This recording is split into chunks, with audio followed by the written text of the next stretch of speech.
Hi, this is Dalene with McDonald's Sewing and Vacuum, and I'm here with our foot of the week. And this week it is the adjustable guide foot with the IDT system for PFAFF. And I'm sitting here in front of the Performance Icon by PFAFF, which is a beautiful uh, sewing machine with lots and lots of throat space and some wonderful stitches. But this is an optional foot.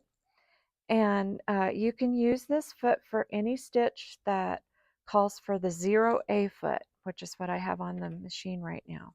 So I'm going to take that foot off, and for the PFAFF machines, to take a foot off, all you have to do is push down on the front of the foot. And then you can attach the foot either with by lifting it up the way I'm doing there, or by lowering the foot control, or sorry, lowering the ankle down onto the foot. There we go, I got it. So this adjustable guide foot is really cool because, as it's like such an obvious name, but it is what it does. You can adjust where your seam is going to land. So, and it's got some red lines on here for seams that might be the ones we use more often. Like this would be a 5/8 inch seam for sewing garments, and often you might have to do a 3/8 inch seam on the same garment. So those are two that I think I would use quite a bit.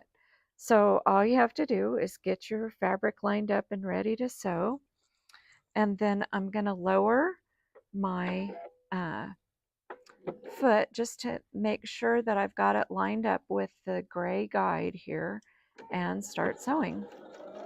So I can get a nice accurate seam, 5/8 inch seam, much better even than with following the lines.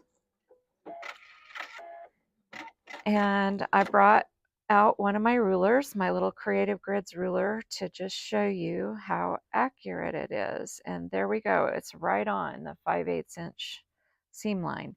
Now I'm going to adjust it over in to, let's say I needed to do a 3/8 inch seam for something on the inside of a garment, a facing or something like that. And I'm just going to make sure I've got the edge of my fabric lined up with the guide, and I can start stitching. Whoops. This is great for me because I'm not actually very good at, I get bored easily, and so straight seams are not not my thing. But if I'm paying attention to where that seam guide falls, then I'm more likely to get a nice straight seam. So there's both a 5/8 inch seam and a 3/8 inch seam. And I'm going to get the ruler out and just double check me. Yep, right on the 3/8 inch.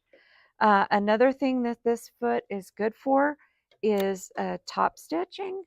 It's nice because you can adjust it to exactly anywhere in between here. There are notches on all the way along this guideline that you can use to make any width seam or top stitch. I thought I'd mention that Viking also has a clear seam guide foot. It's not adjustable, so the guide actually doesn't move, but it does have lines for some of the most common seam allowances. So hopefully, if you're like me and you need a little help keeping things going straight, one of these feet will be of use to you. Thanks for joining us, and happy